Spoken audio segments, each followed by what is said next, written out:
ఊరిలో మన్ను మలిక్ అనే ఒక వ్యక్తి ఉండేవాడు. ఊరికి పట్టణానికి మధ్యలో ఒక అడవి ఉండేది. ఆ అడవిలో ఒక మర్రి చెట్టు ఉండేది. ఆ మర్రి చెట్టు మీద చెంపా పేరు గల ఒక దయ్యం ఉండేది. ఆ దారిలో వెళ్తున్న వారిని చెంపా దయ్యం ఎప్పుడూ కొరికి చంపే. అప్పుడు మన్ను పట్టణం నుండి సామాన్లు కొనుక్కొని వస్తున్నాడు.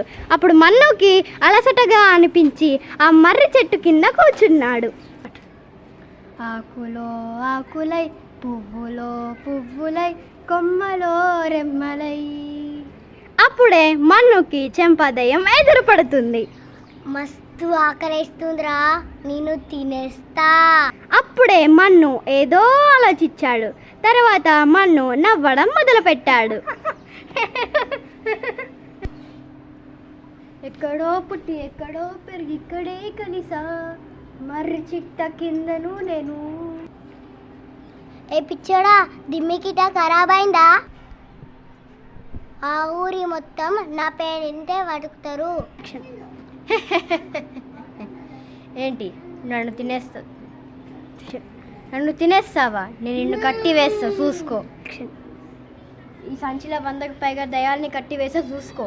నాకు గనక దిమాగిట్ట ఖరాబ్ అయిందనుకో, నిన్ను ఈ 100 దయాల్ని కాల్చేస్తా. ఏ పిచ్చోడా, నేను పిచ్చిదాని లెక్క కనబడతానా నీకు? నీకు తెలియదు, నువ్వుడే నాకు గుప్పట్లున్నావు. ఇదిగో చూడు. అవునుగా, ఈ నిజమే చెప్తుండు. అన్న జర నా ఆత్మని ఇచ్చిపెట్టు, నీకేది కావాలంటే అది ఇస్తా. అవసరం ఉంటే ఈ బంగారం తీసుకొని నన్ను ఇచ్చిపెట్టు. అలా రా దారికి. తర్వాత మన్ను ఆ బంగారం తీసుకొని ఇంటికి వెళ్ళాడు.